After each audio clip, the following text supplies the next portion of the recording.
Yo, what's going on, guys? Welcome back to a very special episode of Easy Buckets. How y'all doing today? In today's video, I got something that I guarantee you guys are going to absolutely love, especially if you're a Portland Trailblazers fan. That's right, we're going to be talking about the Portland Trailblazers and their off-season plans. Yeah, you already know, I gotta put on my Dame jersey. If you guys don't already know this, Damian Lillard is actually, in fact, one of my favorite players in the NBA, literally my top 3. And that's why in today's video, I'm just super excited to talk about the Blazers, because honestly, I want what's best for them next season. The Blazers this year ended up being the 8th seed in the Western Conference, but guys, to keep it real with you, they're not an 8th seed team.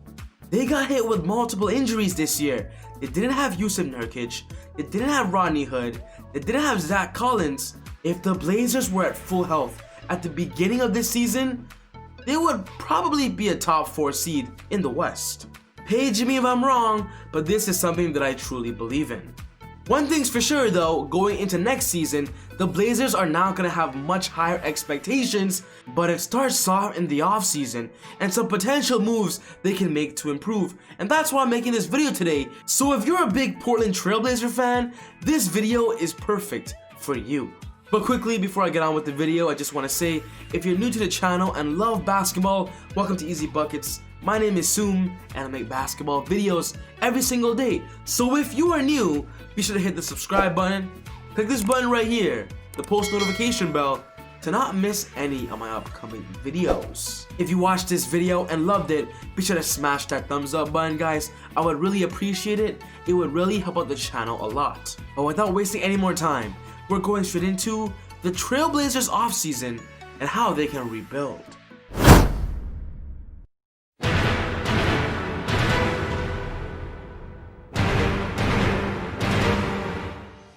As I mentioned earlier, the Portland Trailblazers are definitely not an 8th seed team in the West. I believe the Portland Trailblazers are definitely a team that can make the second round of the playoffs, but because they ended up playing the Lakers in the first round, the Lakers were obviously going to win that. But imagine if the Blazers had a different first round matchup, maybe against the Denver Nuggets, maybe against the Clippers. Maybe it would have been a different scenario for them. Don't forget the Portland Trailblazers literally made the Western Conference Finals last playoffs, so don't count this team out. The Blazers are still in it to win it, especially with Dame Dollar there. This is an overview of the Blazers right now. They have a total of $104 million used on their contracts, and when talking about the NBA draft, they have the 16th overall pick and the 46th overall pick.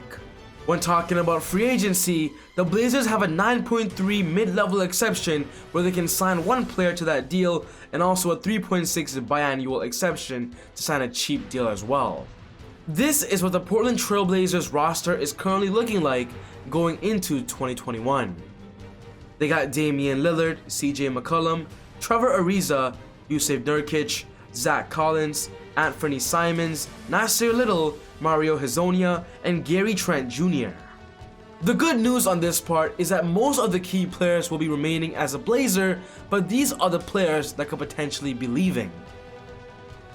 Hassan Whiteside will be unrestricted, Carmelo Anthony unrestricted, Rodney Hood has a player option, I do think he'll pick that up, Wenyen Gabriel, Caleb Swanigan, and Jalen Horde. Every single player that I just mentioned makes the Portland Trailblazers a deep team, and I wish I can see what this roster can do together if everybody was healthy. And with that, we're moving forward to the priority list, things that I believe the Portland Trailblazers must do to make them championship contenders. The first priority is bringing back Hassan Whiteside. Give him a decent contract. Hassan Whiteside was really big for the Blazers this year. Without Yusuf Nurkic in the regular season, Whiteside was the starting center and actually led the league in blocks per game. Hassan Whiteside built a very strong trust relationship with Damian Lillard, and Dame always says this himself. He has high respect for Hassan Whiteside, and this duo on those pick and rolls, it's actually disgusting. The problem with Whiteside though is that he'll be coming off a big contract, and I don't think he'll sign that mid-level exception with the Blazers.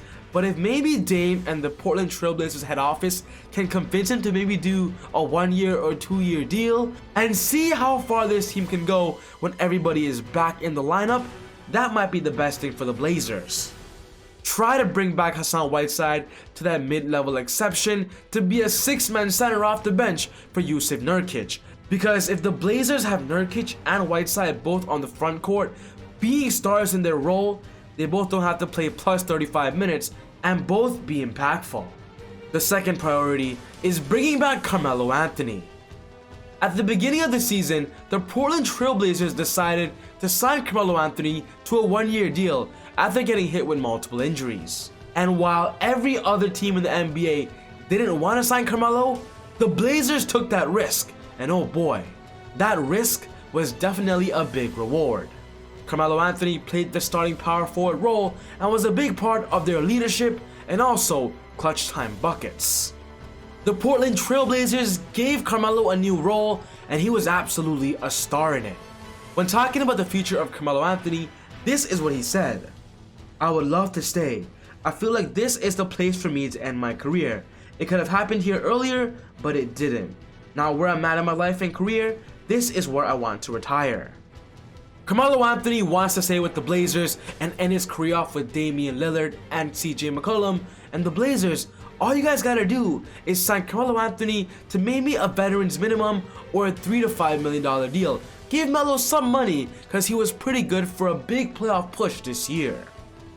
I love Carmelo Anthony, I want to see him succeed, and I want to see how far the Blazers can go if they can have a good regular season with everybody ready and in the lineup.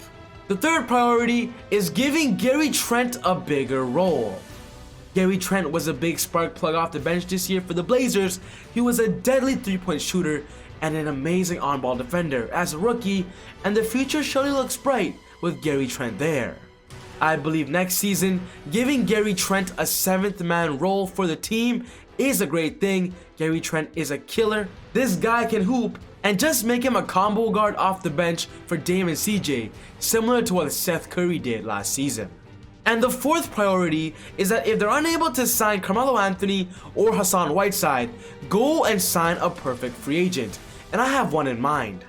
I believe the Portland Trail Blazers should try and target Danilo Gallinari. After OKC lost in the NBA playoffs, Gallinari said it himself that in this free agency, he wants to join a team that's competing for a championship because he is getting older. I believe if the Blazers can offer Gallinari their mid-level exception, maybe a 3-year, $30 million deal, he might actually take that, as Gallinari will be a perfect player in their system. He could easily be a starting power forward, and what's very special about Gallinari is that he's a great big man that can spread the floor and shoot on a consistent level. Imagine those driving kicks with Dame and CJ and having Gallo at the corner. This team would just have so much offensive options. The Portland Trail Blazers do need a floor spacer at that power forward position, and Gallinari would fit that role perfectly. Moving on, we're going to be talking about the Portland Trail Blazers and one trade they can make that could potentially make them a whole lot better. I'll be completely honest though, I don't believe the Portland Trail Blazers need to make any trades this offseason. I believe signing a few free agents and giving them more depth would definitely help, but I believe this trade scenario wouldn't be a bad idea. This trade scenario will be the Portland Trail Blazers targeting Kevin Love of the Cleveland Cavaliers. Kevin Love has been linked to the Blazers multiple times last season because the Portland Trail Blazers, as I mentioned earlier, are looking for a floor spacer at that power forward position. Kevin Love's situation in Cleveland is definitely something he doesn't want to be with in the long term. He signed a long-term deal for the cash, and with Kevin Love becoming an NBA veteran and will probably retire soon, getting a better chance at a championship, he won't be getting that in Cleveland, and maybe Kevin Love going to the Blazers might help that. If the Portland Trail Blazers can offer a sign and trade with Hassan Whiteside, offer up Trevor Ariza, Mario Hezonja, and their 2020 first round pick, I believe that might be enough for the Cleveland Cavaliers to accept. And then just imagine this lineup for the Blazers: Damian Lillard, CJ McCollum, Carmelo Anthony, Kevin Love, and Jusuf Nurkic. This team would absolutely be disgusting. But overall guys, this wraps up my video for today on the Portland Trail Blazers and what they can do in this upcoming offseason. What's important to me is I want to know what you guys think. Are there any other free agents you believe the Portland Trail Blazers should target? And are there any other players you believe the Portland Trail Blazers could trade for? Let me know all your thoughts in the comment section down below. But other than that, take it easy, God bless, and I'll see you all next time on Easy Buckets. Woo. I got angels flying all